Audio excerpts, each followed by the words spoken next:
actually really liked that pick. I did too, because I thought It's hey, the 6th round. He has a super high upside. And if he 6 doesn't make it, he's a 6th round pick. Yeah. So whatever. And we are live on YouTube now, so we'll be ready to start in about 25 seconds. Hey, Mike, what should we say to the people on Facebook before we get started? Hello. Make sure to like, comment, and share. Yeah, there's a notification down there as well, a notification bell, so that way when we go live, you can know that we're live, because it's live in here. It's all the way live. It's all the way live. What? Mike's slowing down production. You know the 6 P's of production, right, Mike? Piss poor planning prevents proper performance. Wow, that's incredible. That's incredible. I've heard proper planning prevents piss poor performance. I think they're both true in certain ways. Yeah. See, I did plan, though. I brought the charger. Nice. I was prepared. Scout's honor. Right. Scout's I was like, what? Nick's flashing gang signs up in here. All right, gentlemen. The show, Twisting up my fingers. This shit not sign language. as soon as you're done rapping, the show belongs to you. All right, Mike, are you ready? I'm ready. All right, ladies and gentlemen, welcome back to yet another episode of Glass Half Sports. Today is January 9th. 26th. Ooh, I 26th. changed it on this one for you. 2023. I'm living in the past, day by day. Day by day around here. I'm one half of your hosting duties, as always, Nick Huffman. At one of the most bittersweet times of the year as the NFL season is getting ready to wrap up, joined by my co-host, Mike Mensing, who is doing his proverbial flu game for the show today. Buddy, how you feeling? Better than yesterday. Okay, Let's say yeah. that. Well, what do we got for the folks today, Michael? Yeah, as always, guys, we do have a big show for you today. We're going to go Minnesota Sports Roundup, check in on all of our Minnesota sports teams real quick. News all over the board. Playoff pushing, we are going to touch base on the NFL playoffs currently, and then we're Yeah. going to touch base on the teams that are exiting the playoffs with our exiting headlines. Yeah. We have our championship round preview for the NFL as well, and then we're going to switch gears a little bit, go into the MLB Hall of Fame, guys who got in and guys who got snubbed, possibly. Yep. And then we're going to finish the show with a UFC 283 recap. Yeah, tough weekend for Rio.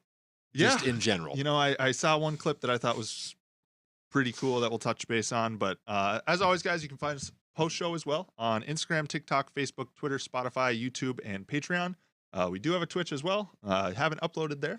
Just a little bit of interest from you guys is all that takes. Yeah. We can also be found post-show on cable here in the Minneapolis, St. Paul, Twin Cities area on MCN 6. If you are outside of that area, it is through your Roku app, MCN 6. That's right, those of you in Indonesia. If you have Roku, you can watch us. Also, there is a notification bell on all of our social media platform pages, so if you go ahead and click that, you will get notified every time we post new content or go live with the show.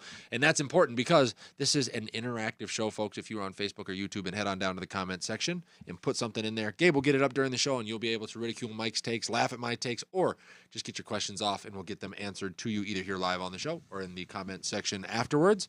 Mike, let's roll. Yeah, Minnesota Sports Roundup first. Who do you want to touch base on? Let's start with the Minnesota Vikings. All right. Kind of not really a whole lot of news going on this week.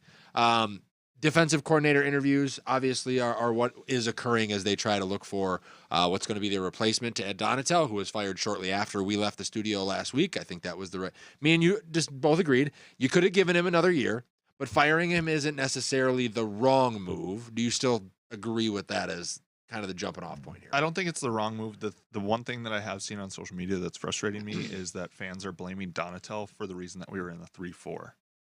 Like 3-4 was a Kwesi and KOC move, decision. And then yep. Donatel was the guy that they were recommended to bring in to run the 3-4 properly. Correct. So to blame him for the scheme itself is a little funny to me. Execution of the scheme, implementation of the scheme. Sure. That But falls you in also that. didn't have the personnel to do so correctly. Correct. So Because this is a franchise that hadn't run a 3-4 defense since the 80s? 80s? Yeah, Yeah. 40 years ago. So it's that's the one thing that has been bugging me, and I've bit my lip on it so far. I haven't commented on anything, but it's just people don't know. What do you guys think of the 3-4 in general? Like, you know, does it feel essential to you, or I don't know? I think for the majority of what you're going to square up against offensively in today's NFL, it is a better option for you than a 4-3, just because you're not going to see as many teams that fit the mold of San Francisco or Philadelphia who are going to just piss pound you in the run game. You're going to need speed and athleticism at those 4 linebacker positions to cover the slot, cover the middle of the field with dynamic tight ends, rush the passer with some unique looks. So I prefer it. Mike's a little bit more X's and O's than I am, though. I think you have to run a scheme that fits your personnel. I think in high school, a 3-4 is probably a little bit predominantly more so based, to be completely honest, because you typically have that big dude that can eat up the center and 2 guards. Yes. That's something that we didn't have this year. Correct. And then you have Jordan Hicks and Eric Kendricks, who are both 4-3 inside linebackers, in my opinion, who don't really play well off a guard getting to them. No. So, yeah, I mean, you can blame Donatel all you want. But, again, we just didn't have the guys to perform the scheme correctly. How long is it going to take to get those guys? You can do it this year. Like, you can flip it over this year. You've seen where the holes are now, right? Like, address them, and I don't think the Vikings have all the wrong pieces. I think Dalvin Tomlinson. The tough thing is like, to me, Danielle Hunter is now a 3-4 outside linebacker. Right. That was the biggest gripe that I saw on social media, is like, why are you dropping Danielle Hunter in coverage? Well, because he's technically a 3-4 outside linebacker, and 3-4 outside linebackers do need to drop in coverage at times. Yeah, he's more of a pass rush specialist. But Well, and then I got asked the question, well, why don't you play him at DN in the 3-4? Because he's only 260 pounds. yeah, And he will get pushed around in the run game. Yep. He doesn't fit this scheme, and those are the tough moves that you're going to have to make. yeah. So Eric Kendricks, Danielle Hunter, Patrick Peterson, Harrison Smith. They need to move on if this defense is going to continue in the 3-4 mindset. And I think they're going to. They've stayed committed to it, right? Especially with the guys that they are interviewing. They went and got the Saints. What's the name of the Saints assistant that they interviewed? The D-line. He was the D-line assistant for the Saint, or the D-line coach and assistant defensive coordinator. I cannot think of his name off the top of my head currently. He is actually probably the least likely to be hired, in my opinion. Yep. To be honest, the name that I saw that I think will be hired is Mike Pettin. He was already in-house. He's run a successful 3-4 defense in the past with the Packers. He ran a pretty decent 3-4 with the Browns. It was not their defense that brought the Browns down when Mike Pettin was their head coach. It was the fact that they did not have an offense. Yeah, I don't think Mike Pettin is a bad choice. I like it because he's already in house. He knows the culture. He knows the guys. I think that would be a super smooth transition. I agree, but there's obviously a guy that I'd prefer, and that's the interview that is taking place today, and it's the last of the defensive coordinator interviews, which is going to be the interview with Brian Flores. That's going to take place. That's another one that's at the top of my list for me. Yes. Now that's going to be tough because I heard he was. At least he interviewed for the head coaching job of the Arizona Cardinals. So that's going to be a tough. He's going to have to be like, well, do I want to go and try to rebuild with Kyler's attitude, knowing D-Hop wants to leave, JJ is the leader in their locker room is retiring. Do I want to be the guy there, or do I want to, kind of? He's been baby stepping. He got a defensive assistant job with Tomlin. Can he get in with a team like the Vikings who can have success next year? And kind of re-put his stamp on, hey, I get to pick my spot instead of my spot being picked for me as a head coach, right? So I have my fingers crossed that interview goes extremely well today, and we're hearing news on Friday, Saturday, that's our new defensive coordinator, because I think him alongside Pettin. Ryan Nielsen is the Saints guy, and then Sean Desai is the Seahawks associate head coach. Yep. So not bad. Not. There's no bad options for the Vikings, right? Because you can't necessarily get worse than you were this past season on the ball. The personnel on the defensive side of the ball, though, has to change. It does. If this new defensive coordinator is going to have success. Totally agree with you. So yeah, just fingers crossed on that. Any other? Did you see? I mean, is there anybody else that you've heard rumored to take the interview? I have seen nothing. It's pretty much been those 4 candidates, and it seems like the Vikings are going with one of them. Because the high end defensive coordinators that I would be interested in are taking head coaching jobs. Yep. So DeMeco Ryans that's the top of my list. Is the top of that pile. Yep. We do need to take a second and say congratulations to Justin Jefferson, who I believe is going to take home the Offensive Player of the Year award. He's in the running. Yeah, I think he's going to get that one. He is technically out of the 5 for AP MVP as well. I don't think he's going to get that, though. I don't think he'll get the MVP award. But let's keep in mind, by the way, they hire Flores. This is what I wanted to get to. So let's take a look at the Minnesota Vikings coaching staff. If they do get the opportunity to hire Brian Flores as their defensive coordinator, you got Kevin O'Connell, you got Wes Phillips, Brian Flores. Mike Daniels on the as a special teams coach was pretty good. Pettin as kind of like your background assistant coach. They've got good linebackers coach. I like Keenan McCardell as the wide receivers coach. This would probably be the most well-rounded staff that the Vikings have had since Denny Green was here. If they get the opportunity to make that hire, that's a big step forward for the Vikings. Yeah, huge. I mean, it's the most promising coaching staff we've had in a while. Yeah, right. I wasn't super excited about the Mike Tice hire. We all know how that went. I wasn't super excited about the Brad Childress hire. Or Leslie To be Frazier. completely honest, Mike Zimmer was pretty promising for about 3 years. Oh yeah, and then grumpy old men wear on people, just like Gabe wears on us. It's okay. Mm-hmm. It But was yeah, the bye week and then the Philly game, yeah, and it was over. We were 5-0, bye week, Philly game, done. over. Yep. Let's transition to the Minnesota Wild. Skidding their way through the back half of January here. Goaltending is the issue. Defensively, I think they have played well enough, but when teams are only putting up 23, 24, 25 shots on goal and you're letting in 5 of them, that's on goaltending, not defense. Which the goaltending itself is what helped secure us, to get to the spot where we're in after a very rough start of the season. Do you see a way to turn this around anytime soon?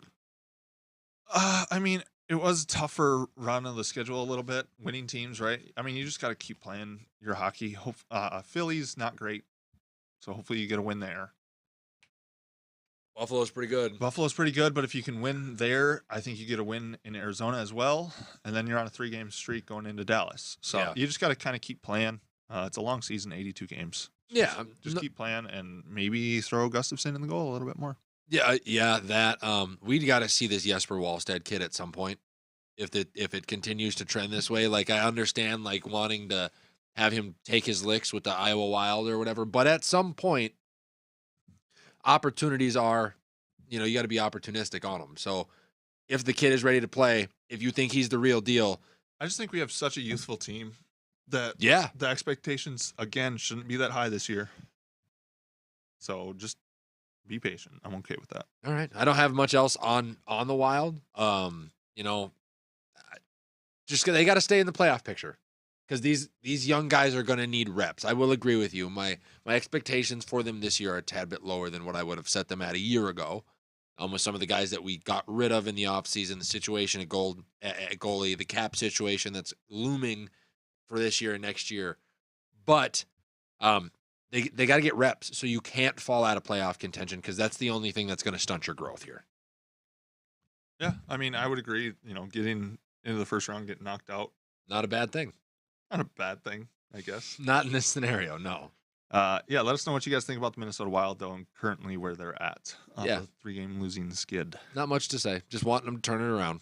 How Fingers about crossed. How about the Minnesota Timberwolves? Back to being the Minnesota Timberwolves. I mean, they are above 500. They are back to winning the They week. are 500. No, they are 500. They're back to winning the weeks, which is good, which is something that they weren't doing. And I'm telling you what, as quietly as it has come along, Anthony Edwards is becoming the guy. Like the amount of plus 40-point games you're seeing him put up. There are some games now where you're seeing him lead the team in assists. There are some games now where you're seeing him with 8 to 10 rebounds. The guy played lights out last year, and he's added 3 points per game, half a steal, and 3 additional assists to his average stat total. It's his team. It is his team now. I mean, going into New Orleans last night, being down at the half, coming back, playing a great third quarter, and has 37, 6, and 5. Shout out to Gobert as well, 17 and 12. And we end up beating the Pelicans. That's a big game for us in the West. Yeah. They were sitting at 26 and 22. Coming off a loss, 25 and 25. Coming off a loss to the Rockets too. That's big because the Rockets are not a good basketball team. And they're gonna have a chance here. Memphis loses a tough one last night to Golden State. So we're gonna get them on Friday. Then you've got the Kings twice, and then the Warriors. We've had the Warriors numbers in specific matchups. I think we just we present certain issues to them. Matchup wise, you can take a win there, and that we could come into this next week and be like, oh, they took 3 out of 4 games. Yeah, And it's a tough skid though. The Kings are actually playing really well. They're third in the West right now, but that just shows you how tight the West is as well. The Kings are 27-19. We're 25-25, and they're third in the West. We're ninth. you can't take a breath here. You have to just keep the gas pedal down and continue to steer into what is working and nothing else. The Kings are actually 27-20. I apologize, Yeah. but we're 3.5 games back from the third place in the West, and we're 2 games out of being 14th in the West. Yeah. So it just shows you we got to keep playing good basketball. Have to. You think that this level of performance is sustainable for Anthony Edwards? I do. I mean, is he going to become our Luka Doncic pretty much, where the entire game runs through him? Like, does he have that in him? I think that's what's best for the Wolves moving I forward. do too. I really do too. He's such a talented individual. I know Gabe says you can't win with a guy like that, but when he is your offense, when he is your franchise, when you hand him the keys to the kingdom, he doesn't stay in neutral. He goes and gets it and gives energy to that team. And I think he's going to win just as many championships as like a Allen Iverson or Or someone a like KG. that. Yep. Like, but no, he's not comparable to KG. I don't think. Like, I mean, I think he is comparable to Franchise Allen player of the Iverson. That didn't win a ring. along with many others, Al Jefferson and Kevin Love. And To me, it's just a character thing. That's all. I mean, and I'm not saying he can't fix it, right? Like, I mean, I do believe in growth. I mean, he's but- 22. But he's done some knucklehead shit very early on. So Gabe, what were you doing at 22? I wasn't Knucklehead shit. even in that position, but yes, a lot of bullshit. See? For sure. But I wouldn't do the shit that he did. No, I wouldn't. I mean, I know that. I did other shit, Yeah. but yeah, I mean, there's a big difference between putting your harms on other people versus you. No, You know? I 100% Yeah. agree with you there, too. So they'll continue to truck through the season here. Mike, you got anything else on the Wolves you want to touch on real quick? Keep playing good basketball. Have to. Can't afford to let up. But now let's talk about the Minnesota Twinkies. I wanted to stop and spend some time here. Because Gabe, I know, is going to Give has me a something. second, but yeah, for mine. Yep, But yeah. Gabe's got some things that he wants to say on the Luis Arise trade. But the Twins have been busy, Mike. They moved Luis. Let's start there. They moved Luis Arise in a trade that we kind of called on this show last week for Pablo Lopez from the Miami Marlins. This guy is, by the way, like a childhood masterclass fan of Johan Santana, so he's kind of understands that they haven't had a guy in the system like this since him. Thoughts on the trade? Like, if you had to give it a grade, what would you give it? B+. I would agree with you. A-. And to be honest, if I'm Miami, I give it a B+. Yeah, I think And both. that's what makes for a good trade. I think both sides came away with pieces to move them forward this year. I think Pablo, Miami has a good rotation without Pablo. correct, and they needed run support Yep. because you look at his record last year, 180 innings, 10-10. That's because they don't have enough run support. Yeah, he They was don't like have a enough. 3-point something ERA. You Pretty should low. be able to win ball games that Yeah. way, but Miami can't do that. And if you look at the Minnesota Twins, they could put up 5 or 6 runs, but they were also giving up 6 or 7 every game. So this was a win-win for both sides. Luis Ariza's value was, like we said last week, it was never going to be higher than it was at this given moment. There were never going to be more teams more interested in him than they were over the last 2 weeks. It's going to be very interesting to watch him moving forward too against National League pitchers that Yeah. he doesn't have as much experience against. Absolutely. Well, and just how are you going to deploy him game in and game out? Where does he find? Where does he play in the field for them? Yeah, The National League does have the DH now. They do. Does he play DH for them? Yeah, I mean, but with Jazz Chisholm's injury history, you think that he's probably going to spend a lot of time in that spot to try to preserve his bat because Jazz Chisholm is a better hitter than Luis Ariz. Well, At he's also a least- better fielder. exactly. So there's a lot of he's a tough puzzle. If you have a specific need for a guy that's going to hit at worst 280 and I would even say at worst 300, 290. yeah, or 300, 290, to be if- honest with you, but yeah. do nothing else. Yeah. Great, and fight and chew up pitch counts or whatever, great. But if you're one of those teams that can't afford to give up that spot in your rotation or in your batting lineup because you also need a fielder, he's not the guy for you. Well, the tough thing for him too is if you actually look at his statistics where he was in the batting lineup, he batted best 4, 5, 6, and not 1 where statistically he really should be as your average guy who eats up pitches to I think start he- a game, right? I think he's great. he'd be a great guy to have hitting in the 5 or the 6 hole. He just doesn't bring the power that a typical 5 or 6 does. True, but knowing that he's going to get on base like that will help your power hitters. He can still protect a young power hitter. I know. It's just it's an interesting move. Very much. To put Very him much into 4, so. 5, 6. So there was that move that was made, and then they pick up Michael Taylor from the Kansas City Royals. I like this move as well. I think this pretty much tells you that the Twins are going to make Byron Buxton their DH coming into the year this year. He's a Gold Glove level center fielder. He does have one. And he, while isn't probably fantastic with the bat, I think career he's like a 243 hitter. That's more than enough if you can get 140 games out of him. Yeah, I mean he's a Gold Glove fielder. Yep.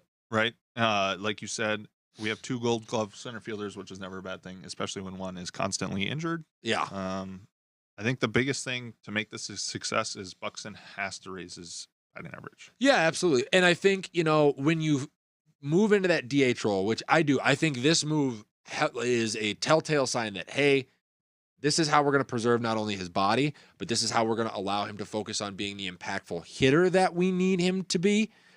Because, and Gabe has said it on the show, Gold Glove, how much is that really worth? We kind of had that conversation with when bringing back Carlos Correa, when, talking about winning ball games. It's important, but it's a little bit easier to replace a center field glove than it is to replace a 40 home run bat, right? Yeah, and honestly, a Gold Glove is a lot more important when you have good pitching.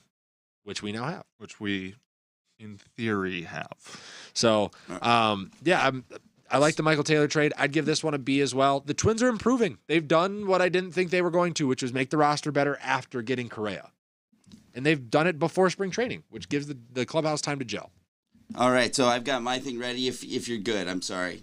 I've been feverishly trying to get this up, and unfortunately, the young man who tweeted this at me, of course, had the smarts, I'll say, to actually take his tweet down because he was so shamed by my reply. But basically, we posted the clip last week of our little argument about it. And again, when I try to go off on this, it's not so much that I just think it was an abysmal trade by any means. I think it's a fine trade, right? Yeah. But I just think we're losing perspective here on what Arias could be. I think his skill set is elite on a different level. So this dude kind of goes, "Oh my God, calm down. You act like we're trading Rod Carew." And I said, "Oh, I think that's a very good comparison, actually." Yeah. So I think, so here's the first, so I wrote good comparison. That's exactly what I think Arias could become in an era where that particular skill set is undervalued. Yeah. And then, I had to say something sneaky or shitty. And then here's the next part. So then I thought, I'm going to pull up those stats and see how they compare the first 4 seasons of Arias versus Rod Carew. Yep.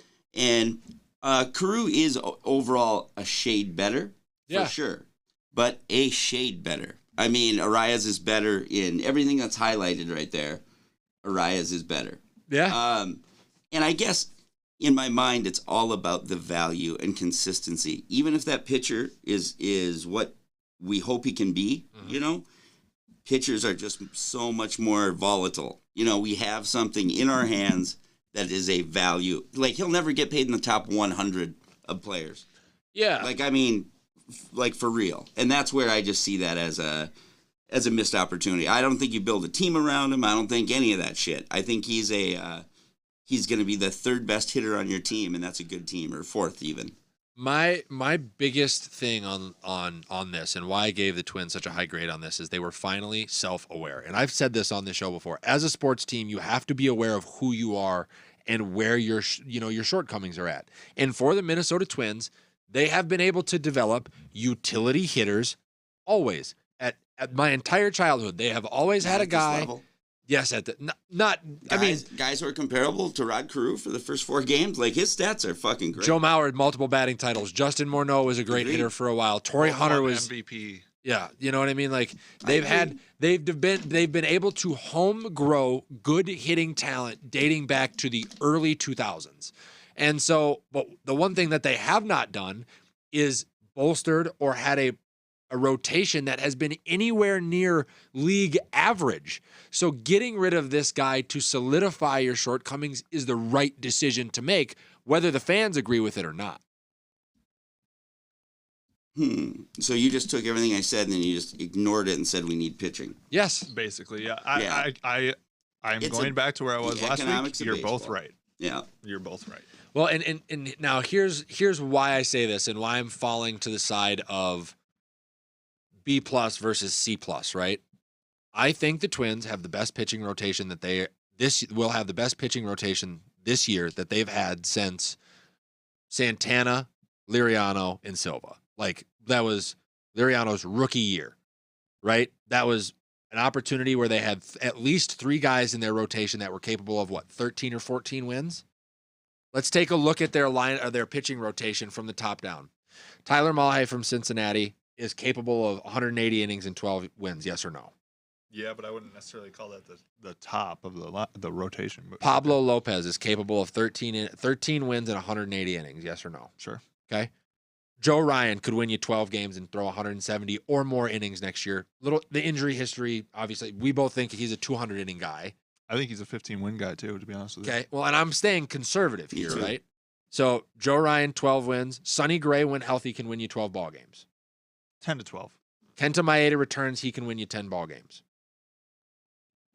Yeah, but I would not like to see him as a starter. We can talk more about that, but yeah. So your swing starters then are Bailey Ober and Josh Winder, who together can get you 8 or 10 wins. To be honest, do you want to know what I would do? What? I would start Varland in that 5 spot. Yeah, you could do that as well. And don't give him a start every 5 days, but give him a start maybe every 10 as that swing starter. Yeah. And then use Maeda as your long reliever. So Sure. if Lopez gets lit up and it's the second inning, Sure. you have Maeda to get you until the 7th. But if we add all of those things up, the Twins, first of all, will have a pitching rotation that is capable of 100, like 4 out of their 5 guys are going to be capable of 160 innings plus. And you're going to get 67 wins out of your rotation this year. That is a vast improvement over what they've had in the past. And now you're talking about we're protecting Byron Buxton by sliding him to the DH and finding another outfielder.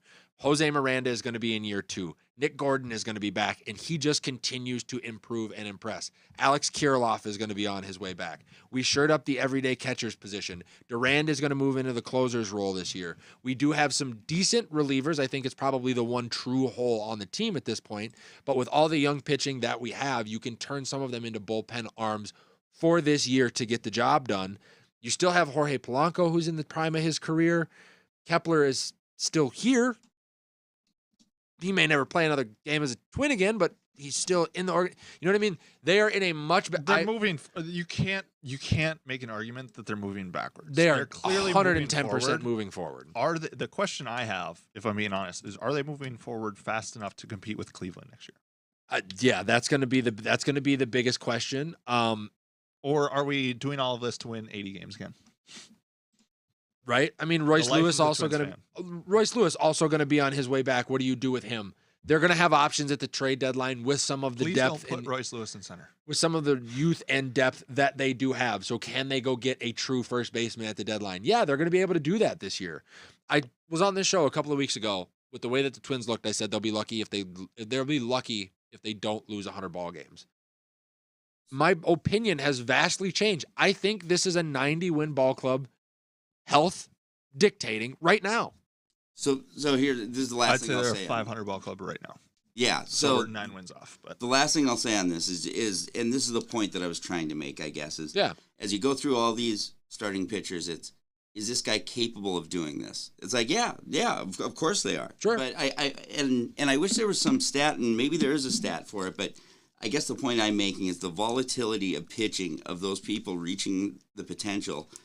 To me, and this is truly more of a gut than a obvious real thing, but it feels like it's 50-50 on each of those guys. it also feels like it's just the reality of the situation that I've been in as a Twins fan. It does seem like pitchers play better for their original team or their team after the Twins than they do when they're in Twins colors. Yeah, that's for sure. But Yeah.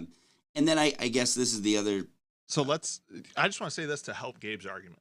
Let's say Pablo Lopez. Doesn't need to. So it's the second pitcher in the rotation's day. Yep. Let's say Pablo Lopez has a bad start.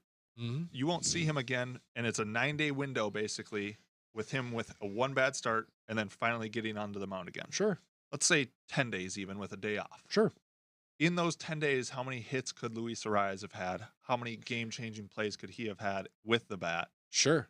And that's, I think, the value that, like, hitter versus pitcher, it's very interesting because obviously on that 10th day, Pablo Lopez could come out, pitch a gem, and get you a win. Yep. How many wins could Arias have helped you get in those 10 days? Well, take a look at his last 4 years. How many ball games have the Twins won? That is my biggest argument. You're right. He can absolutely be an asset to your lineup. He's just an But everyday he's a- asset versus a once every 5. He's an everyday asset that can help you win ball games versus these pitchers that will help you win ball games. You look at everybody in the Twins rotation right now. Everybody. Tyler Mahle, Pablo Lopez, Sonny Gray. Those are the 3 guys that came in from outside this organization. All of them touted as above league average pitchers that were in really shitty run supported situations. Cincinnati did not have great run support for Sonny Gray or Tyler Mahle for the last 3 years. Pablo Lopez has never had good run support. And in his most healthy season of his career, he goes 180 innings and he goes 10-10. He still won you 10 games. So here's the one problem about this move that I don't like, and then we got to move on. I'll let you retort my comment. Sure. I gotta say one comment right. too, but it'll be quick. My whole problem with this rotation for the Twins is it's a Twins rotation where it's all threes. Oh, yeah. 1 through 5, all threes. So, yeah, you might win 95 games, but you go to the playoffs, you're going to lose to the Yankees in the first round because you don't have an ace. Yes, that is my point. But then also just that, let's not lose sight. This is my basically whole point is we didn't have to trade. We can sign a pitcher too. There wasn't anybody out there that was the level of Pablo Lopez. Listen, dude. There wasn't. I'm sorry. You know how things work. It's not like you're just doomed to whatever they're showing that's available at that time. Verlander's out there. Verlander signed with the Mets.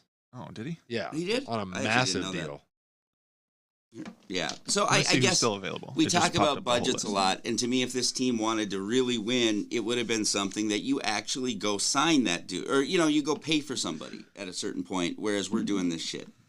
I mean, but here's the thing. They think this is that guy.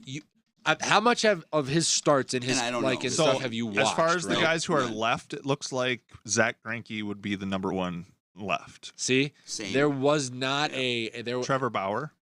still on Yeah. suspension and hasn't pitched in 2 years. And then pretty much Hold after on. I thought his suspension is lifted. it's lifted now. It's lifted, but he hasn't that's why pitched he's a in free 2 agent. years. But I will say he's- this, Gabe, to lend to Nick's argument. The next names after that, Michael Pineda, Dylan Bundy, and Chris Archer. They're 3 the- guys that Listen. we've literally tried here. that Listen, did not work. they should fucking, if they would have kept Arias and signed Bauer, I would have honestly been okay with signing Greinke. I really Yeah, would have. me too. To be completely Sure, honest. He'll compete. I agree with you, but Greinke's big thing is he wants to be He's old too. He's 39. We went through this last year. Zach Greinke wants to be a part of an organization that is going to allow him to have some say in scouting because that's what he wants to do post-baseball. The Twins are not willing to give that up with all the shuffling they've already done in their front office, right? And all of the power that they've given for player input went to Carlos Correa to get him back to the Twins.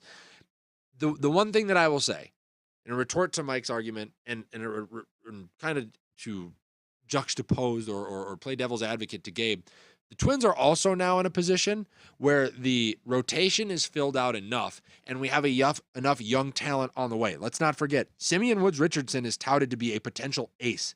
Jordan Balazovic is a solid middle of the rotation prospect as well. We've got guys in our farm system. Ober isn't all the way filled out. Winder is still there. Stop forgetting about my man Louis Varland. Louis dog. Varland is there. You can now also, if you need to, package pieces together to go get a true ace, a la what we have seen the Padres do recently by moving a lot of their young talent to bolster a competitive roster. We didn't have that depth before. But the problem, we have it now. The problem is consistent. Is they're not going to do that because then you're paying one guy a lot of money. Exactly. And they're already paying Buxton and Correa. So this is how they've chosen to get it done. Well, and they will. They will. Honestly, I bet that they make the wild card with this team. Yeah. But that's all they're doing. With Half that, step. let's talk about playoffs. Playoffs? Playoffs. Talking about let's playoffs? go NFL playoffs, though. Okay. So let's go divisional round review. Jags at Chiefs. Dougie P and Trevor Lawrence are the perfect match for one another.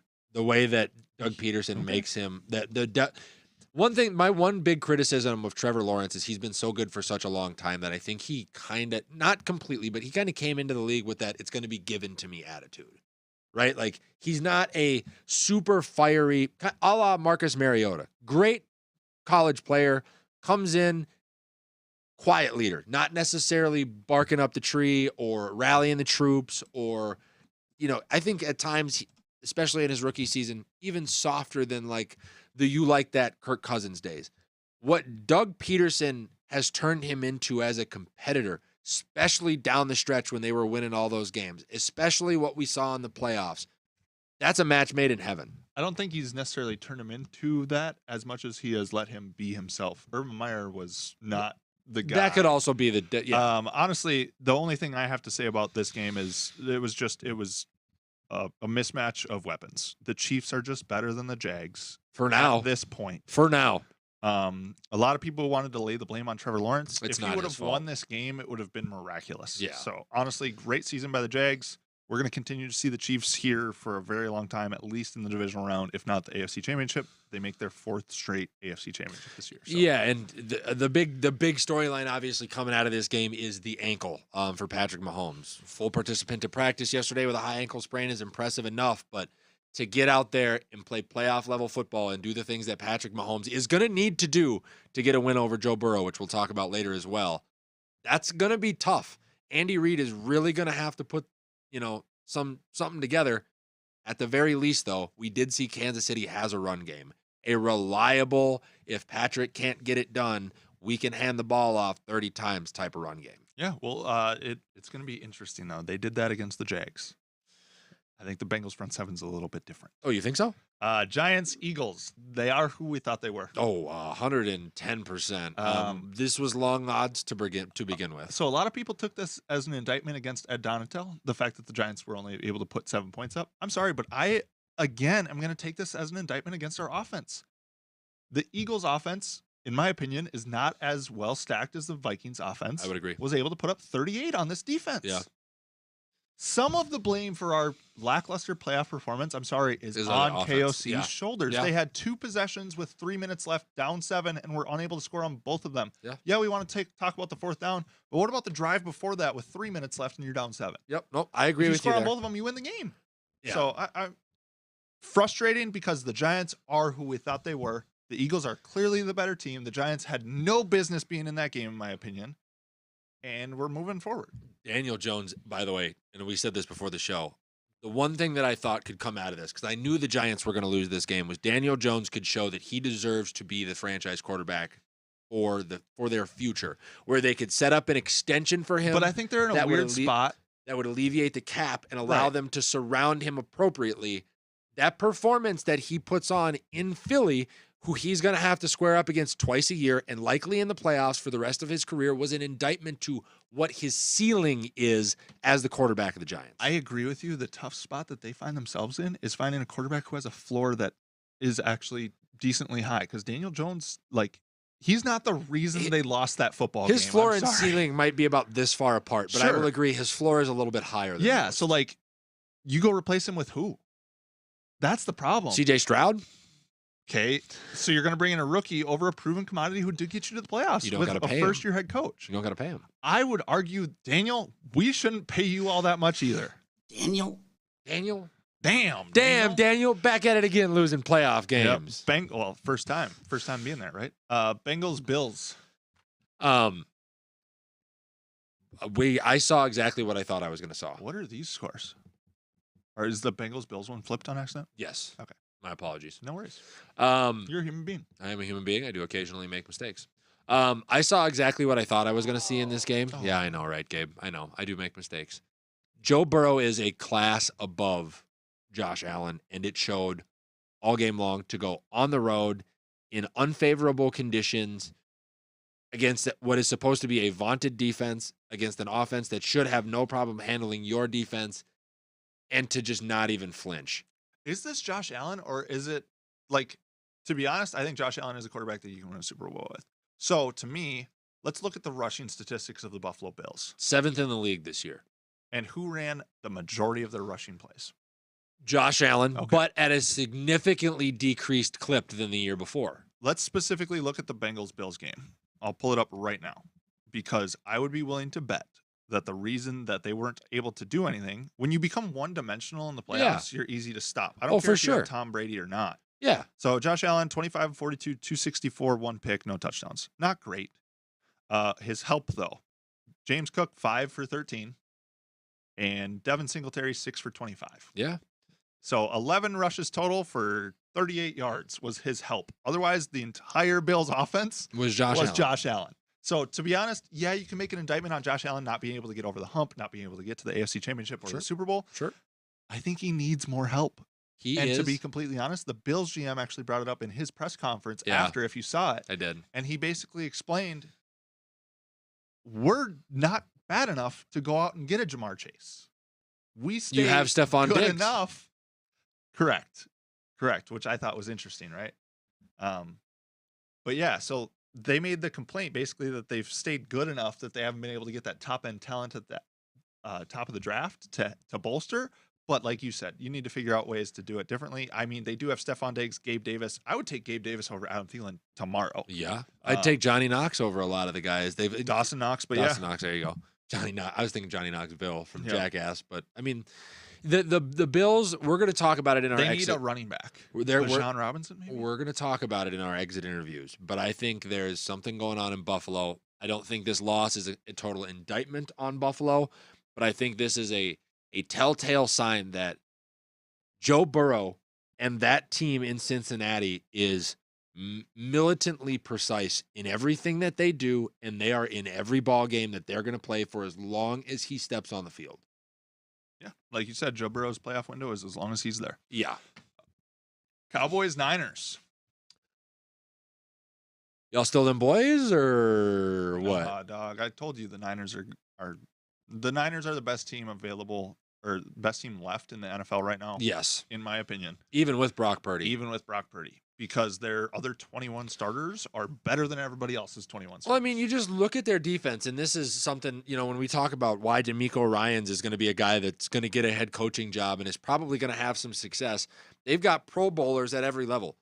2 in the secondary in Ward and Hoffa, who I just realized, by the way, has been tutored by Troy Polamalu pretty much his entire college and now professional career. Warner and Greenlaw at linebacker. They went from freaking Patrick Willis and who was their other middle linebacker back then? I know who you're talking about, but I can't remember. From Patrick Lewis and him to Drake Greenlaw and Fred Warner. And then they've got Joey Bosa, and their defensive tackles are no slouches. And their defense is the most potent defense in the league by a mile. And it showed on every down. And their offense does enough. Zeke Elliott, 2.3 yards per carry. Dak throwing big interceptions in large spots. Interesting stats that I've been finding out about Dak now as off the back end of this game, because I'm sure the national media wanted to tamp it down for America's team in hopes that he would have won. The guy in his entire 8-year career has never had a game where he has not thrown picks in back-to-back games. Yeah, somebody told me that. That's wild to me. Insane. For a guy that's making 90. No, wait. Say exactly what you said again. He has never had, in his 8-year career, he has never had a game where he has not thrown a pick one week and then backed it up by not throwing another pick. So 2 straight games. I just want to say it super clear. Yeah. In his 8-year career, he has never had 2 straight games without an interception. Correct. There you go. Thank you. That's insane. That's wild to me. That's your franchise quarterback. He has also led the NFL in picks this year, and he didn't play 5 weeks? And he's led the league in fumbles lost in 3 separate seasons. Dak Prescott is the weak link in the Dallas locker room. That is wild to me, because all of this. What was their record with Cooper Rush? Remember back when you made fun of me around Thanksgiving when I said, "Hey, they're 8-3, they're like 6-1 with Cooper Rush. Don't they just roll with him?" Well, and at some point, I watched him come in and beat the Vikings as a backup the year previous. Like, at what point do you truly have? It was on Halloween. Yeah, at what point do you truly have to look up, kind of like the Niners have done, and just be honest? This is our better option. It may not be popular, but this guy's what is best to win us ball games. And the difference is for the Cowboys, the reason they didn't win that game is because the money that you paid Dak and the money that you invested in Zeke made you let go of Amari Cooper, made you let go of Randy Gregory, and those are the pieces that would have won you playoff games. Yeah. This is why you cannot overpay mediocre quarterbacks in the NFL. Who are you talking to right now? Rick Spielman, you're out there somewhere. With that, let's talk about Eggstein headlines. So we're going to touch base on the 4 teams that got bounced and what they're looking at moving into the offseason. So Yeah, where do you want to start? Jacksonville Jaguars, to be completely honest, my opinion on this is keep moving forward. You're clearly on the right track. Make good draft picks, have a great offseason again, and I think the goal is AFC Championship next year. Yeah, if there was a big old rubber stamp for like your contender, application, just fucking go ahead and rubber stamp that thing. Yeah. It's validated. The Jaguars are coming, ladies and gentlemen. Let's take a look at they're, in my opinion, they are missing maturity on the defensive side of the ball. They'll get that as their guys get older. I think they probably bring in a veteran leader in the offseason to help maybe steady the ship when things are going poorly. And a true number 1 wide receiver. That's what I was like that they paying Christian Kirk was a big swing, but they had to get somebody. But in that game, you saw that he's going to come up. He's a better 2 than he is a 1, and he's going to come up a smidge short in big playoff situations. D-Hop wants out. Stephon Diggs is now unhappy. I think Diggs is unhappy with losing. I don't think he's unhappy with Buffalo. True, Necessarily. but this is the same attitude that we saw start in Minnesota that led to his exit from Minnesota. I disagree. I think the Minnesota thing was because we were a run-based offense. That could be it as well. Odell Beckham is still out there, and guess what? Yeah, how did Odell not go to a team this year at all? That's surprising to me. There are concerns about his health, but I understand him wanting to pick his situation, get the right kind of contract, get some security. Jacksonville, I don't think, would be a bad spot for him. Warm weather. And let's not forget, who did Trevor Lawrence whip the ball around to really early in college that is probably going to have to leave Cincinnati because of what you're going to have to pay Joe Burrow and Jamar Chase? T. Higgins is going to be up eventually at some point as well. And there's a connection there that you've seen with college quarterbacks throwing to receivers that they've known from their past. I think the Jags are in the best spot to capitalize on their offseason than any other team in the NFL. Yeah, like I said, just keep moving it forward. New York Giants, I think, are actually in a precarious spot because I think you reached your ceiling this year. Yeah. I don't see that roster. Like if you say we're going to go into next season with this exact same roster, I don't see you performing You can't duplicate. better. You can't duplicate. You might be able to duplicate, but you're not doing better. You're not going past the divisional for sure. I don't know. That's tough. Everything. I think they could go 10-7 next year with this roster. I really do. They finished 3rd in their division, so Sure. their schedule is easy. Sure. Think about it that way. Sure. Every move that they make is going to be a loud move this offseason. It Do has you to or be. do you not re-sign Saquon? Do you or do you not extend Daniel Jones? What do you do with Galloway's? Galladay. What do you do with his? What do you do with his contract? Not Joey Galloway. Yeah. What do you do with his contract?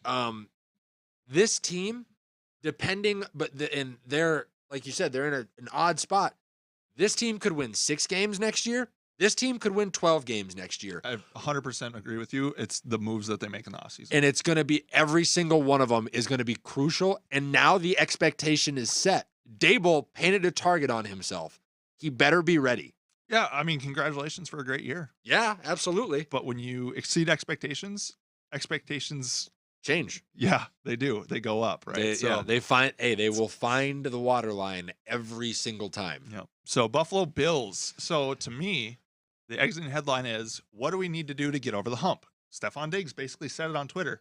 Every year, it's the same thing. They're not able to get over that well-built playoff team. Sure. This Bills team actually reminds me of the Bills teams back in the 90s. Sure. How many Super Bowls did they have? 0. Okay. The Continue. point being, their offense was extremely high-powered. They had extremely good players at certain spots defensively. But those teams that win the bowl game, man, like look at the Bengals. I know they didn't win it last year, but that was a super well-rounded team that had talent everywhere and not that top-tier talent at any specific spot. Maybe quarterback, you could argue, obviously. Yeah. But the Bills are saying, no, we have one of the best quarterbacks in the league, which they do. I'm sorry. They have one of the best receivers in the league, which they do at Stephon Diggs. Sure. But the drop-off between Stephon Diggs and Gabe Davis to Cole Beasley is severe. Yeah. The drop-off between Tremaine Edmonds and who's their other inside linebacker in their 3-4 scheme? Is Kiko Alonso still? Yeah, okay. So I can't even name the second guy. You see what I'm saying? There's too much of a drop-off in their starters. Yeah. Let alone their depth guys that come in, third quarter played nickel. Just like the Cowboys with Dak Prescott. The money that you paid Josh Allen on his extension is going to cost the Bills the opportunity to win Super Bowls. My headline for the Bills going into the offseason was the Buffalo Road has peaked. This is as good as this team was going to be for the next 5 years, and they couldn't get it done. Von Miller's only going to get older. Stephon Diggs is only going to get older. That defense up front, eventually you're going to have to decide, are you going to pay Ed Oliver? Edmonds is going to be up for another contract. Can you maintain Tre'Davious White and Poyer and the other safety that they have that's good? Maintain that offensive line. Gabe Davis is going to be up for a deal here at some point. Knox is going to be up for a deal here at some point. All of this was their So you think best. they're on the defense? This was their best opportunity to win a Super Bowl, and they fell short. I'm sorry. You see Josh the Dolphins Allen surpassing them in the division next year? I do. Josh Allen is Aaron Rodgers. He's going to put up astounding stats. He's going to be. So you just said Josh Allen is the most talented quarterback to ever play the game. Listen, from Talented. career-wise, you're going to look back at Josh Allen's career and you're going to go, great stats, couple of MVPs, No Super Bowl. always in the Or one playoffs. Super Bowl. Maybe if he gets lucky and somebody else kicks the bucket halfway through the season and opens the door for him, he gets one. Well, I believe Rodgers won Super Bowl. They were the 6th seed, Yeah, weren't they? In and the somebody one kicked that they the won? bucket, Yeah. and he went in and won it. Not only because of the money you're paying him, his play style is what limits them as well. I know everybody's gonna hoop and holler and disagree with me. We just yelled at Dak for the untimely turnovers in Dallas.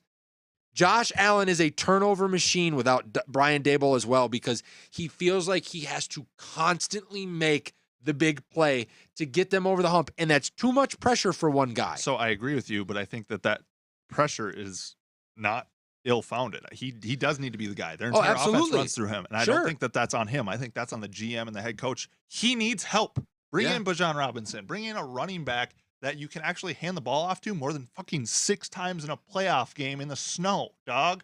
What are we doing here? I don't disagree with It's you. the NFL. Hand the ball off in the playoffs. I don't disagree with you. But here's the sad truth at this point. The Josh Allen-led Buffalo Bills have achieved not much more than the Tyrod Taylor-led Buffalo Bills, and that should concern people. Tyrod Taylor, Buffalo Bills had LeSean McCoy. So I'm just saying, here's the biggest difference that I saw in the Bengals-Bills game, right? So the Bills running backs, again, combined 11 carries for 38 yards. Yeah. Joe Mixon, 20 carries, 105. Yep. Samaj Pirine, 7 for 33. Joe Burrow, obviously, 6 for 31. So who takes the blame? They had a running game. So who takes the blame? To me, the GM Sean McDermott. or Sean McDermott. They don't have a He's running been game there outs- for They don't have a running game outside of number 17, and to me, that's not number 17's fault. You're 100% correct. And that was the same issue that we had. Aaron had that same issue for a long time. Top receiver, decent offensive line, good defense, no running back. But then they got the running back and the defense was bad because of the money he commanded, the market that they're in, and the type of weather they're going to have to play in. This was their best shot, and they fucking wasted it. Yeah. I mean, let us know what you guys think if you're a Bills fan out there. Dallas Cowboys, we already pretty much touched on, so this will be quick. But they are who we thought they were. The logo isn't a logo, it's a rating. 1 star. Okay. I was going to go a little bit more glass half full with this team. Operation Phoenix. Because Jerry Jones, believe it or not, has the ability to just go full nuclear on this Dallas Cowboys roster. But I don't think he will. He could, though. You could get rid of McCarthy and slide Dan Quinn as head coach, or you could go get Sean Payton, who Jerry Jones has been crazy about for his entire career. Has never said a bad word about Sean Payton. There is an out in Dak's contract. Zeke is up with Tony Pollard's fractured leg. You don't have to pay him. You could shift the entire focus of Dallas's team this offseason, hand the reins over to Cooper Rush, readjust your offensive line, go get him another receiving weapon, add to your defense, and still compete in the NFC East next year. There is a slim chance that grows by the day that Jerry Jones just says fuck it and rips it all to shreds because he's done it in the past. Yeah, I think this is a team to watch because they still didn't get to the NFC Championship game. When was the last time they were in the NFC Championship game? In the 90s? 80s, I believe. 90s. 90s. Troy Aikman. 90s. So yeah, definitely a team to watch. Let us know what you guys think if you are a Dallas Cowboys fan out there. And I feel sorry for Actually, you no, if you don't are. let us know. Yeah, I don't just know. go away. Yeah, go Go away. away. We still damn boys. Championship round preview: Bengals at Chiefs. How about this? Just two. This is being played at Burrowhead. Yeah, Joe Burrowhead, where he just sticks. 3-0 versus Patrick Mahomes. Yeah, and this is what I'm talking about, man. Here's what I will say: Joe Burrow goes 4-0 with, or let's look at the stats that he has already. He's never lost to Patrick Mahomes. Yep. So 3-0. He could be 4-0. 2 of these games have been on the road. One of them has been on the road in the playoffs, and he has been the lesser tooled quarterback in each one of these matchups, whether the offensive line was worse, whether his receivers were hurt, whether it was the head coach, Zach Taylor versus Andrew Reid. Joe Burrow has had a bigger hill to climb in each 3 of these matchups than Patrick Mahomes has had. He wins a 4th game in Arrowhead.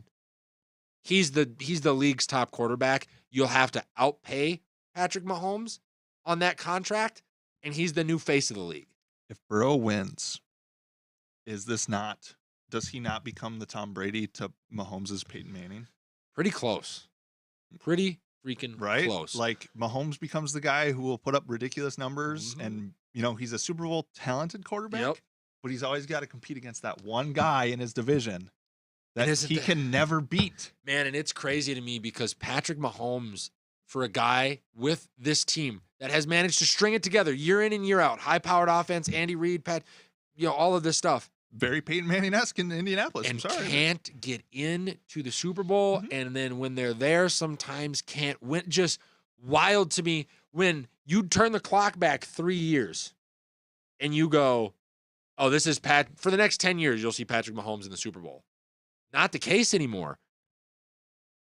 And I'll say it, I think the NFC needs a Patrick Mahomes because look around the rest of the AFC now. Patrick Mahomes, Joe Burrow, Trevor Lawrence, Lamar Jackson, Josh Allen. I think there's like 2 or 3 more. The oldest guy in that group is 27, and they're all rock stars at the quarterback position. They all said, oh, that's what we're competing with? I need a dude who can run up against that in the playoffs. And everybody found the right fit, or everybody that's a playoff contender found the right fit. Just wild to me. What do you think some of the X factors in this game are going to be, Mike? I think that one of the X factors is going to be Trey Hendrickson on the defensive side for the Bengals. I would agree. Especially with a bum ankle for Mahomes. Yes. Can he get after him? I think Joe Mixon is going to be one of the biggest ones out there that people are not going to talk about. If he can go for over 100 again on the ground, that is huge in an AFC championship game, man. And I don't know if the Chiefs can do that on the ground against this Bengals D-line. My biggest, I think my biggest, the Bengals are going to have the edge on the edges. Their wide receivers are better than Kansas City has corners and defensive backs. And I think Cincinnati's exterior pass rush is better than what Kansas City has to offer with limited mobility out of Patrick Mahomes. You got to hope Kadarius Toney pops off. So are we both picking Bengals to win this game? Yes. I'm going to go 24-21. I have it as 24-20 win for Cincinnati. 24-20 or 24-21. You tell us, folks. 49ers at Eagles. So that game is Saturday, and then we have Saturday night. They're both played on Saturday this week. Is that right? No, one of them is on Sunday. I thought one was on Sunday. Yep. So we'll double check on that for you guys. But 49ers at Eagles. So you go from the high-flying, high-octane matchup that you'll see in Kansas City.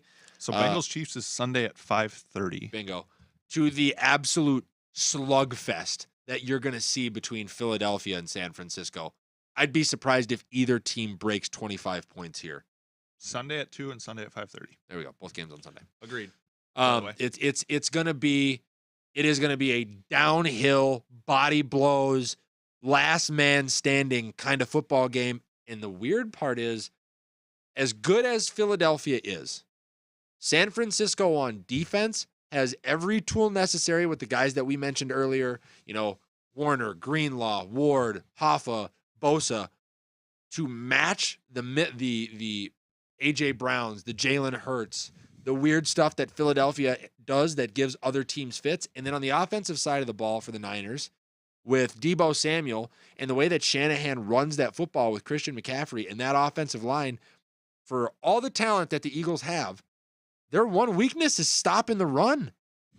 This does not look good for Philadelphia. And if Brock Purdy marches into Philly and gets them a win here and just doesn't blow it and gets them into the Super Bowl, I mean, raise the banners for the kid. That's your franchise quarterback. Still not there yet on Brock Purdy, but I do think that the defense of the Niners is just going to be the difference maker. I don't think the Eagles are going to be able to do what they do. Yeah. I'm going to go Niners. It's going to be a weird score again, just like it was last week. So let's go Niners. Let's go Niners 19 again. We'll go Eagles 10. I got 17-14 Niners win. We agreed on both picks. Weird. Yeah. Kind of an odd scenario for me and you. Yeah, let us know what you guys think. Who's going to the Super Bowl? Well, that would mean that me and you have selected the Niners and the Bengals in the Super Bowl. Do you want to go ahead and make your Super Bowl pick, Mike? Not yet. We All got to right. see how the young kid for the Niners plays in a little bit more high pressure situation. Yeah, and they have done a great job managing him. But he's played good football. Like that Best defense in the NFL, one of the better running backs in the NFL, a great tight end, a really good receiver. He doesn't have to do anything special. he doesn't. He but doesn't have to be a franchise quarterback to win a Super Bowl this year. That's why I'm like arguing with you about it, because Rex Grossman was fucking one game away from winning a Super Bowl, and he was That's not a all franchise over. quarterback. But Brock Purdy is not Trent Rex Dilfer Grossman. won a Super Bowl. Brock Purdy is not Trent Dilfer or Rex Grossman. He is more talented than the both of them put together. I think the jury's still out. Tim, let us know what you guys think. Yeah, absolutely. MLB 2023 Hall of Fame inductees. Scott Rowland. So only two of them got in, So Scott Rowland and McGriff. and Fred McGriff. Yeah. Both deserving. You look at Scott Rowland and you think that is the great American third baseman. Yep. Shorthanded at third, shorthanded with the bat, was never going to put you in a bad situation, played on competitive ball clubs, class act in the locker room, definitely deserved to be there. Won a couple of rings too, I believe, right? With that St. Louis club playing alongside Albert Pujols and Yachty, who just retired this Yep. year. He's going into the Hall, Yep. It's insane, right? which is kind of nuts. And Gotti played catcher this whole time. Yeah. That guy is he's gonna be in a wheelchair. Just knees shot. But McGriff gets in as well. I don't know a ton about him other than, his nickname is what we call Christian Darasaw, as the crime dog. I do have This his is career more- stats if you want to know. Yeah, this is more Gabe's era. He hit 493 home runs. Wow, okay. 1,500 RBIs. He had 2,400 hits, or 2,500 hits almost. Let's see if I can find like his career batting average here. Career batting average was 270, 284. Okay, Ooh. 284. That's Wow. better. 284 career batting average and almost 500 home runs. So yeah, that's a Hall of Famer. in my book. Yeah, He and is. Three-time Silver Slugger, 95 World Series, 5-time All-Star, All-Star Game MVP. He's a low. Fred McGriff is a low tier Hall of Famer, right? Like, I mean, being real, He's like the lowest they should go. Yep, in a way. exactly. Yeah. Scott Rowland should not be a Hall of Famer. Let's look up Scott Rowland's stats. I've got him right here. Yeah. Hold on one moment. Let me get him to your screen here. the rings for him and the leadership, I think, though, is what. He Boy. actually had a higher WAR than Fred McGriff That's, That on a whole lot less opportunities. Yeah. that's bringing his defense into a lot of it, right? Well, I mean, you have to take that into consideration. Yep. You No, have to. For sure. For A sure. 70 And I guess- WAR is kind of insane. Yeah. I mean, And I gotta say, I didn't know that. I was reacting to his actual stats and how I Yeah. view him as a player. But you know, Eight-time Gold Glove. That's nuts. 7-time All-Star. the Gold Glove to me is the least compelling fucking award that But you ho- can give. They but give at it what based on hitting though. Like, I mean, hitting's a huge part of the factor. It's not just a defensive category. Well, Never of course, has it's been. not just defensive, but I mean, his Yeah. career It's batting not- average, no, 281, hit it's the- 316 home but runs. how many guys, Gabe, have more than 3 Gold Gloves? You're talking about a select few. I think a guy He did that win got a Silver 3, Slugger. I think there's a lot of guys with more than 3 Gold Gloves. Like, the guys who win them win multiple Gold Gloves. Like, it's just the best but hitter of that position 7, who like also, 7 or 8. You're talking That's a Torrey lot. Hunter or Yachty behind the plate, or So- just like that's to do it that consistently does show you've separated from your competition. Because guess what? You're right. Guys can come in, flash in the pan, hit well enough, get enough playing time, not make enough errors, and win 1 Gold Glove. What does that look like for the rest of their career, though? Is very telling to be able to stack them up to 7 Gold Gloves. I'm sorry, it It's the is least a compelling stat, or it's the least compelling award to win. That's all. Like, I mean, it's not just like Silver Slugger. Well, actually, Silver Slugger is more meaningful, but Obviously not. We just traded ours away. well, right, yeah, exactly. But anyway, I guess if you look at his stats, this is more of a. I'm not mad at him being in the Hall of Famer or Hall of Fame. I'm not mad at it at all. Right? It's just it's a low tier kind of guy. He was never someone. To me, a Hall of Famer, and this is a different argument, really, I guess, a different conversation. But, to me, it's a guy who you build a team around, right? Sure. And I don't believe Scott Rowland was ever that. But even though he was the best number 2. Like, exactly, he was a number that's what 2 he was. guy. He was like one of the best role players. Yep, exactly. Best, like, number 2, number 3 guy on your team, always. His defense was, and I hate that I'm about to throw the fucking greatest second baseman of all time under the bus, Ryan Sandberg. But he was a great defensive because he's a Cardinal. fielder. That's why he's not. No. He is a great defender in the way that Ryan Sandberg was a great defender. You know what I mean? Like, Sure. I'll say this honestly: Super if they consistent. let's say the Cardinals aren't as dominant as they were. If he If doesn't they win don't those win a rings, World he Series, gets kept out. yeah. Because he's got a game-winning homer, like on his. You know what I mean? Oh, like, I didn't remember that actually. he's got like big postseason moments. yeah. with I that think St. he's a Louis Hall team. of Famer, but I agree with you. I think both of them that got in this year are the threshold. We cannot go lower than these two. I wonder how. Yeah, exactly. And it That's kind of where I'm at. And I it kind of guess. steers into Nick's argument because I know where you're going with this. Go ahead. Baseball has allowed itself to destroy an entire generation of Hall of Fame candidates by the public stance that they took against steroid use. And it's ruining how we view the Hall of Fame. Yeah, Scott Rowland gets in because guess what? If they weren't going to let him in, nobody else was even fucking close. And I'm talking with guys like Bonds, who fell off the list last year. Schilling did not get in. Beltran, with the cheating scandal, he saw his vote share drop. A-Rod, Manny, guys that had my childhood heroes Yeah. playing in a steroid era of baseball. Instead of baseball going, you know what, it happened. We're just going to add the steroid era to the MLB Hall of Fame, and all of those guys will go over there. They're being voted in on different criteria. We're putting their generation in a vacuum, and those guys can get in. Instead, they went, none of them are getting in. And this is part of why we're seeing fandom sink in the MLB. Because for me, I want to be able to say, yeah, I got the chance to go see Hall of Famer Alex Rodriguez play the Twins, or Manny Ramirez, or whatever these guys, whoever these guys are, and tell my kids about it. And like that whole thing. I'm going to have, when I'm 40 years old, none of the guys from my childhood who are far better players than a lot of the guys that are in the Hall now are just going to be snubbed, not on the ballot, not in the Hall. So why the hell would I stick around and teach my kids about the game? So I agree with you, but I just have a question for Gabe. Sure. Does Torrey Hunter deserve Hall of Fame? No. Fuck no. And I Not- love Torrey Hunter. not- Fucking love him. 9 consecutive American League Gold Gloves. There we go with the Gold Gloves again. 9 of them though, Gabe?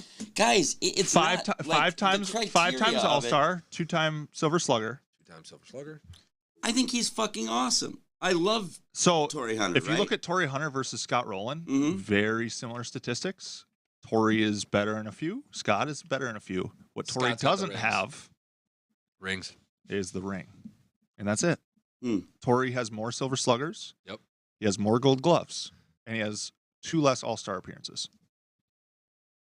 Very Yeah. similar. It- So it's interesting it is that you were so just fast to the no. and it is because of the championships. I'm It's sure. because of the championship. I'm sure. Mhm. But Torrey had more but that's how- RBIs, more stolen bases, more runs. That is how I would have answered about Scott Rowland without seeing the stats. Just so Sure. you know, I would have been the same kind of like, oh, he was great. He's an all-star player, not a Hall of Famer. We're gonna have a baseball like How many a times great- does a guy need to get to the All Star game to become a Hall of Famer?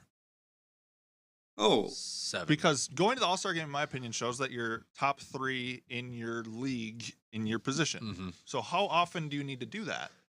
7 times, I would say. let's to, say half to the years that cement you're in it. without a ring, 7. With a ring, 5. Well, I'm a huge thing on the burning brightly thing, though, too. Like, I mean, you can have a short career and fucking burn. Like, you know, I would be less mad at Bo Jackson. So if Shohei just hung it up, you would almost say maybe? Yes, exactly. Shohei. Like, someone just coming in and setting it on fire. If it's an injury that forces him out, things like that, I'm actually okay with that, even though it's bullshit. But Bo Jackson seized the imagination of the baseball watching public for 3 years, right? You can't do it though. Shohei you did. Can't. You can't. If Shohei gets injured this year and never plays again, he doesn't get in. The same way that he should for sure. I'm sorry. No, dude. I'm sorry. The first guy to pitch. 3 years is not enough. 3 years is not enough at anything. Derrick Rose is not going to be a Hall of Famer in the NBA. He was easily the most talented guy to get on the court since LeBron James. He won an MVP. He won Rookie of the Year. He took his team to the Eastern Conference Finals and has still pieced together a decently long career. No matter how brightly he burned, he's not a Hall of Famer. Neither is Shohei if he hangs it up right What's now. a Hall of Famer to you? It is the standard for excellence for a career for a professional athlete. That is the Hall of Fame. You have to be top 3 at your position for a duration of 8 to 10 years. There's a guy hanging in the background right here. Yeah. Who's another great example. Chad Johnson. We've broken that down on this show. He played in the league alongside Calvin Johnson, Randy Moss, probably one of the most talented wide receiving cores, and led the league in receiving 5 out of 7 years as the only receiver in Cincinnati. And guess, is he going to get in? No, because he didn't do it for long enough. The duration matters. It has always mattered. Okay, I'm not arguing devil's that. advocate. If a guy comes in as a rookie this year, Yeah. as unlikely as this is, guy comes in as a rookie this year, hits 80 home runs, retires. Hits 80 and then retires. Hits 80 and then retires. Congratulations. He'll be on baseball classics, and he'll be able to build a wonderful life outside of baseball. He's not a Hall of Famer. Okay, it was just hold on. So, to me, what the Hall of Famer is, or what the Hall of Fame is it is to memorialize the greats of baseball. Correct. Right? Okay. So I think Torrey Hunter is a great of baseball. Changed the way center field is 100%. played. I really how do. so? I think Ken Griffey Jr. was him before Torrey Hunter. He played it the same way. I think, yeah. And then Kirby Puckett, in a sense, did it similarly before that. He was the first guy who routinely robbed home runs. Sure. Yeah. Like, it I was get amazing. that. Different type of player, though. Ken Griffey had power that Torrey never had. Yeah, he's a Hall of Famer. What I would say is just, it is to memorialize the greats of our game. Baseball is a game about stories, and it's about, like, history and stories. And I agree with you as far as a career. Like, of course it should matter a lot. I'm just saying that there should and can be exceptions, because we will tell stories about Bo Jackson 50 years from now. Shohei, 50 years from now. Scott Rowland, not at all. Sure. Fred McGriff, not at all. So give them, much like all NFL teams have, much like a lot of these baseball teams have, there's a ring of honor for those teams. There's a place that you can go where you can go see guys that were phenomenal for that stretch with that team, where they are enshrined and appreciated by the organization that they were with. But the Hall of Fame is a league-wide thing, and it matters. You can't just... But you're all over the place on this, because you're saying, so it's so elite to you and matters so much, but Scott Rowland and whatever are in it as well. Like I don't agree with Scott Rowland getting in. Okay. I don't. Okay. I said I think he's a great example of the great American third baseman. He is the guy that you want manning the corner on a championship level team. Yep. He is not a Hall of Famer to me. Yeah. The only reason he got voted in is because if they wouldn't have gifted it to him, nobody on the list would have got in this year. And that's another black eye for baseball. The Hall of Fame is to memorialize the history of our game. And anyone who absolutely steals the attention and the imagination of everyone who watches that sport, even if it's for a little bit, I'm not saying 1 year, okay? I'm really not trying to say that. But I'm saying when you do something special, like truly special, that changes the game, I think that it's half a okay decade. to put those people in. Got to be at minimum half a decade. And if that's the case, you have to be by far and away the best at your position. And I'm thinking more Shohei Ohtani because he plays two positions. Sure. He does it for 5 years, sure, let him in. Yeah. But if he does it for 4, he's And I'm not a okay Hall with of that. Famer. Yep. He's not a Hall of Famer. If you're a one-way player and you do it for 5 years, you don't get in. You go in your team's Ring of Honor, but you don't get into the Hall of Fame. If you, I mean, were you old enough to be around with the Bo Jackson thing? Like, are you aware of how much he captivated the whole, like, he was baseball not for old fucking years. Like, it was so, you know, it's hard to explain, but it was just so overwhelming in that era. But once again, I think with the Bo Jackson argument, the fandom or the backing behind him, as talented as he may be, because can you look up his stats, his career stats for me? Well, his stats suck because of Right. I was looking like, at Dion's his many actually. years. Right, Yeah. Dion's another great example, right? But I think Dion, a lot I'd of never the consider for that. I think a lot of the backing for Bo comes from the fact that he was a two-sport athlete, not Oh, that for he was sure. exceptionally talented as a baseball player. Bo's best batting average was 272. The most home runs he hit in a year was 32, which is quite impressive. He Sure, had but- 32 and 105, but he also had 172 strikeouts that year. How many Yeah, years did he play yeah. baseball for? And From 86 to 94, 8 years, but he took 1 year off in 92. I think he that was the basically hip. played 2.5 years, like full. So to be clear, Not a Hall of Famer. I'm not trying to say he's like So- a Hall of Famer or whatever, but I'm just saying like Do you have the capability to look at Scott Rowland's 162 game average? I do. And I want to know where he stacks up because I'll tell you, Bo's 162 game average, That's got to be insane. 33 home runs, 97 ribbies, a 250 batting average. Here, I'm on Baseball Reference right now, so I can. That's where compare. Mike's at. I love Baseball Reference. I wish we could get a sponsorship from them, man. Like they are. The it's reference awesome. sites in general. Football's got one. Basketball's got one. Okay, are they all owned by the same thing? I think so. We should. So here we go. I'm getting this up right now, and I'm going to put it on screen. So here we got a head-to-head with every stat you could want, pretty much. And by the way, like truly, this is odd to me because it's like this is not a comparison I was trying to do. Bo Jackson versus like I know he's a huge reach, but to me in the history of the game stories, that is it was a takeover. Yeah, You but know? it was a takeover story in baseball because he was bringing fandom agree. over from the fastest growing league in the world, which was football. Listen, I agree. I'm really not trying to make this necessarily about Bo Jackson. I'm just saying it's about stories. It's about like the people who made an impact on the game in a significant way. So here we go. What are we looking at? 162 game average. So go to Okay, advanced. so You want averages. Yeah, they have that percentage thing. Let's see. The advanced one. That's what you're saying. I thought there was one with percentages. Here we That's go. what I Ratio, right here. Get out of here. perfect. Here we go.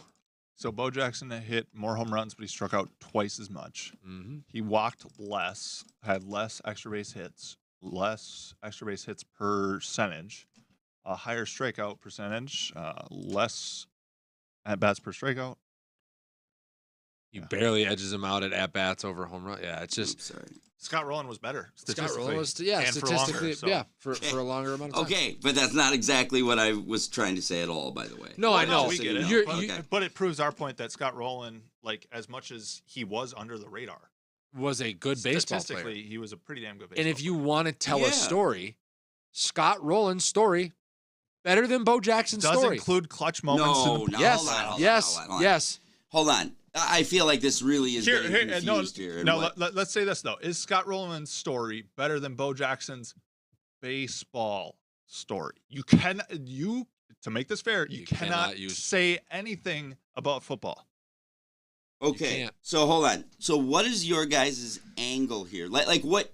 Because what I'm trying to do is the Hall of Fame is to memorialize and mark history. Correct. Okay. Yep. And it's to pass on for So- next gen. Hold on. Please let me finish.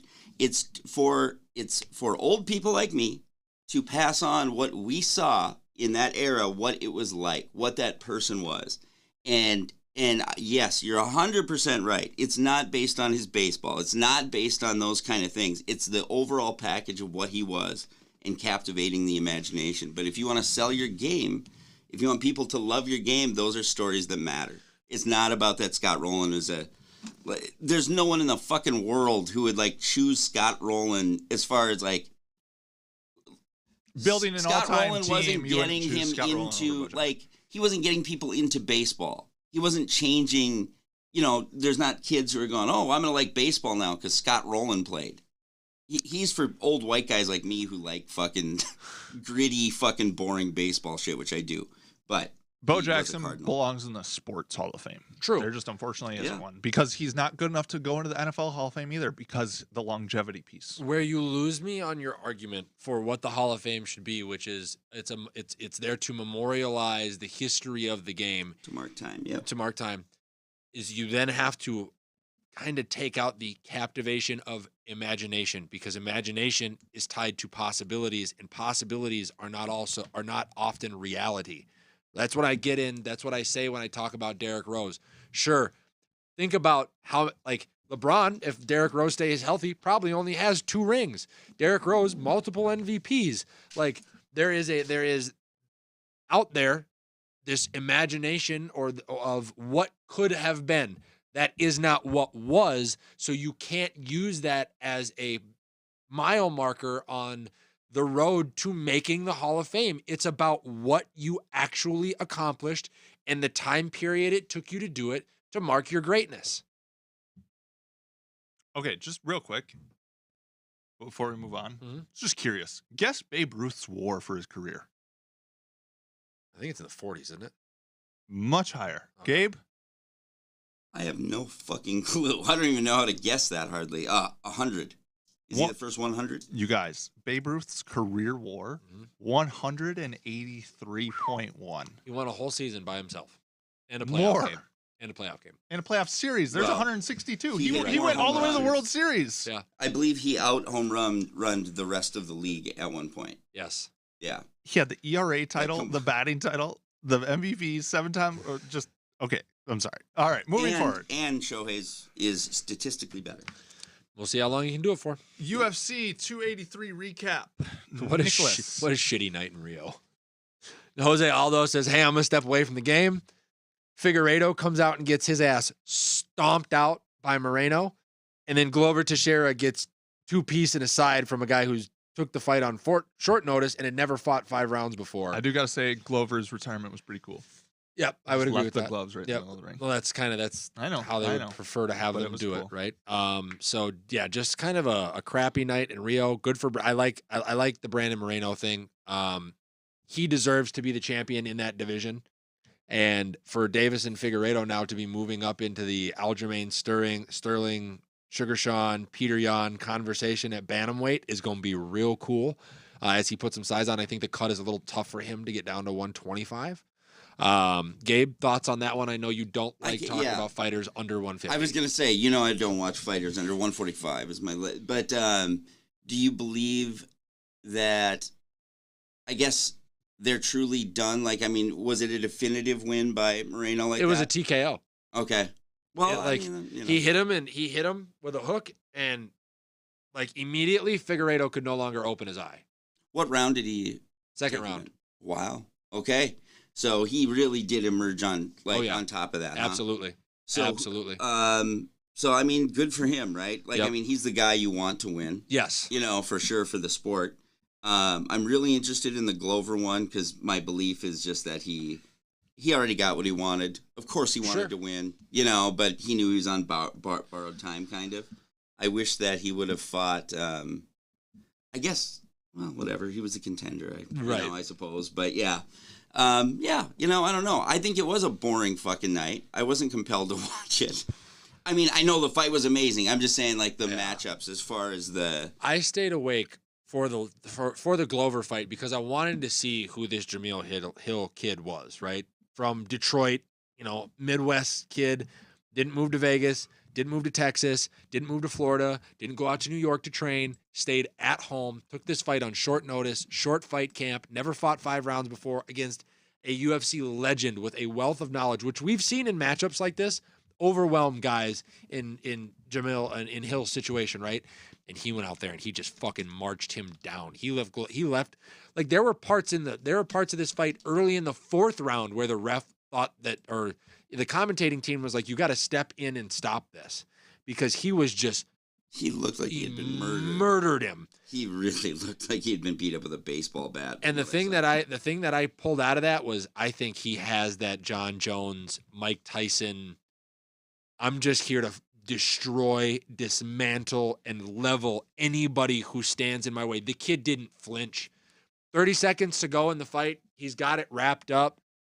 Glover wants him to come stand in the middle of the ring with him. And, I'm sure Glover's thinking, all right, well, I'm about to Leon Edwards this kid and come back last minute. Kid didn't even bother to engage. Knew he had it wrapped up. Great fight IQ. Like, I'm impressed. I'm vastly impressed. I got to watch it for sure, obviously, and I'll watch it after this today. But it's, what's funny is just looking at his body type right away, my first thought was, it looks like Johnny Walker to me. Yeah. And then now I see that he beat Johnny Walker in an old fight. But, I don't know. Do you think his skill set, was it multidimensional from what you saw? Glover came out and tried to wrestle him, and I think he stuffed 6 of the first 7 attempts, like easily stuffed the attempts from Glover. Like, I don't know what his what his wrestling background looks like. I don't know about his submission techniques or his jiu-jitsu. I know he's hard to take down. And he's got reach, so if you're in firing range from him, it's going to hurt. Like, he puts it on guys. Elbows, knees, fists. Like, there was not any part of his body that he didn't use at his disposal. I saw him do the Kamaru Usman thing at one point, where he was stepping on Glover's feet against the cage. The guy is just a human buzzsaw. Do you think that he's, so Yuri comes back and fights him? That's going to be a good fight. You think so? Yes. Okay. I really think that's going to be a good fight. I feel like he had such a no-win situation. Like, he was in a win-win situation, right? Right. In a sense, and I feel like we'll see, right? I mean, we'll see how he reacts. But you got me excited to watch him. That's for sure. I'd just go watch the fight. If you haven't seen it, go watch it. It is worth the watch just to see the damage that he was putting on a legend that never gets worked over like that, no matter how old he is, right? That's why he left the gloves in the ring. Right. And I want to know why Glover didn't draw in his hometown. Like, I mean, there was a lot I saw about that it was a pretty empty arena. Nobody drew. Right. Nobody drew. I mean, but he was the headline fight, right? Wasn't he? Right. Well, Aldo started the card as with his retirement. Aldo's a hero in Rio, right? Mm-hmm. Figueiredo, big name down there, did not draw. Like, it was really weird for Dana to see Dana take a group of fighters somewhere with a home field advantage and it not sell well in person. Because usually, like, when you take McGregor overseas and they pack it out and it's nothing but a bunch of Irishmen, or even when you take Derek Lewis down to Texas as a Texas-born guy, it plays well. This did not, and I have no idea why. Hey, what did Shogun Hua fought on the thing too? Correct. How did he do? I believe he lost. And then Gilbert Burns fought on it too. And he looked really good. Really, really good. Yeah, I can see him making another run. New Gilbert Burns. He's back to submissions and a lot of ground game, and that's going to suit him really well. Really, really well. Interesting. I wonder if Paulo Costa is getting back in the picture yet too. Who knows? Interesting. God, you know what? That's getting interesting. That weight class. Yeah. Well, So with good. Leon holding the belt now, everything's up in the air until we find out what's going on with the I'll be Usman surprised fight. if he holds that long. I hope he holds. I hope he holds does for a while. too, but I'm kind of thinking he's a one and done guy, but we'll see. I'd like to see Kamaru Usman go to 205. Yeah. Alrighty. Well, I think that's pretty much all that we have for you guys. Let us know what you guys thought about the UFC 283 night in Brazil. Less headlines and stories coming from that we'll keep an eye on. We are always keeping an eye on all of the sports headlines. You guys can join us here every Thursday at 11-ish for your live sports news. Otherwise, Mike, where can they find us outside of, when we're live? Yeah, as always, you can find us on Twitter, Instagram, Facebook, TikTok, Spotify, YouTube, Patreon, and Twitch. You can find us post-show on MCN6, local cable here in Minneapolis, St. Paul, Saturdays at 10 p.m. Otherwise, you can access that through your Roku app, MCN6, and catch us there. Yeah, absolutely. Make sure you guys tune in next week, as I believe we will either have Twins Daily's Nash Walker in studio with us, or we will be checking in with Arif Hassan, who's been covering national news for the NFL ahead of the Super Bowl. I know next week we're probably going to have learned a little bit more about the Minnesota Vikings defensive coordinator situation, the Mahomes-Burrow matchup, boxing, like everything, man. There's just always sports to cover, and we're always going to be covering them. So until next week, take care, stay safe, have fun.